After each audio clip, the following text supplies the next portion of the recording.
Oh, and he got his button inside? Yeah. Yeah. Interesting. Now, Yeah. now, one of the things that I'm going to wrap up this section soon, but one of the things, and I hear both sides, right? So, like, Yes. 2001 came, 9/11 unfortunately happened, and then fast forward, again, you were made, 11, 12 years later, and I hear kind of both sides. On one end, like with technology and recording devices and like your cell phones, the mob is done, you can't do anything. But then I conversely heard, and judging by like your conversations, you're talking about a lot of different guys, right? And it's probably Yeah. 1/10 to 1% of what Sure. you really know. On the other end, like other priorities came, whether it be focusing on MS-13 or different gangs or terrorism or whatever, Correct. right? So they kind of laid off you guys and put less resources. So almost like cockroaches, you guys were like hid under the bed and stuff, and then kind of came out when the smoke was clear and started to rebuild the ranks. So like for example, what one comes to mind is I heard that like the Colombo family got like decimated down to just a few crews. So like, and the same thing with the Bananas too. Give us a Yes. flavor for maybe those two families as well as the Lucchese's. Like, what was the truth? Was it super weakened and almost dead, or did it rebound, or did it depend on which family? Because you kind of It sounded like it a pretty good network, Yes, it did not. It was never what anybody said that that it was to the point that life was dwindling down to be non-existent. That's not where it was at. It Interesting. Once again, not to speak out of school, the whole banana thing was way before my time, and Yeah. we all know what took place there is that Yeah.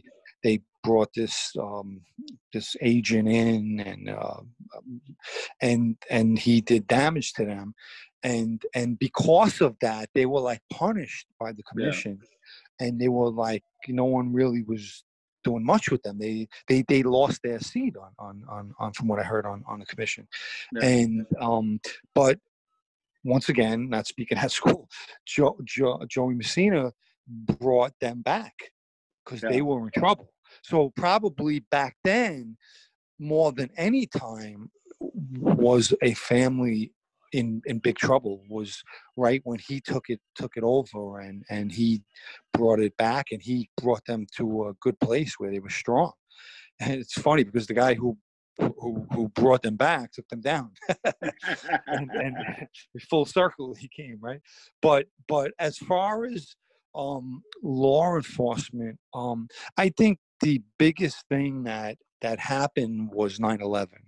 Yeah. And obviously they pulled all their resources and everybody jumped on terrorism, and the mob was flourishing again because guys were you could tell the surveillance was not what it used to be, and they were focusing on obviously getting this country back in order and protecting this country and all of that. But I remember having a conversation with Big John one time, and I just looked at him and just shook my head in disbelief. He told me one day that they had one agent, and not for meaning us, our family, for everybody.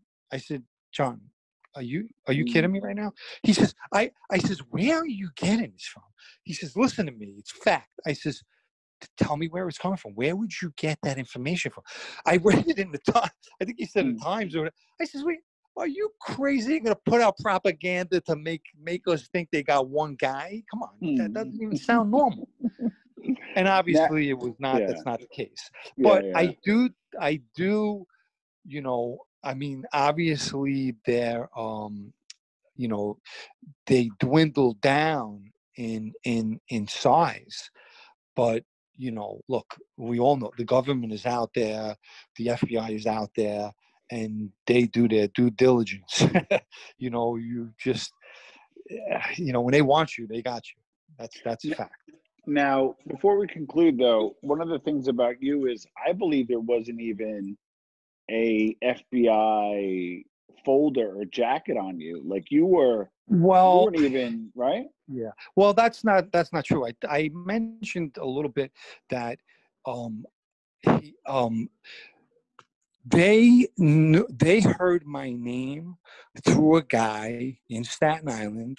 At the moment I can't mention his name, who has been cooperating for over 15 years, or maybe even more. Yikes. And he's an undercover informant for them, and that's how they first hear my name.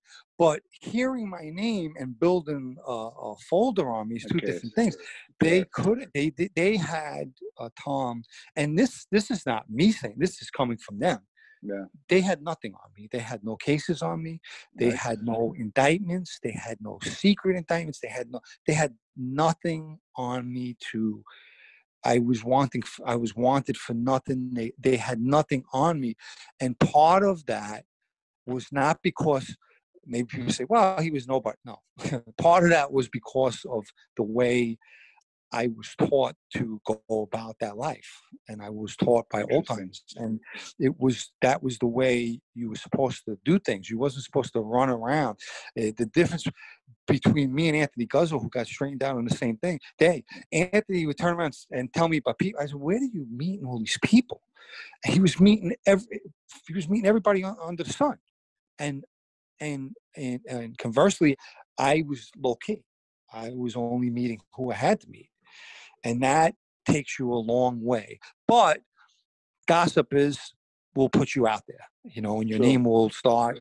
Staten Island was the worst thing that ever happened to me, because it just, it's a small cesspool of gossip. And yeah, I mean, that's the best. And like I say, I always make sure to say I'm not categorizing the whole Staten Island as a whole, but I mean, it's bad. Like people would tell me, oh, I heard you were in CVS. And I said, you heard I was in CVS? And that's how bad it was. Yeah. It was bad. So with that being said, no, they did not have, did they know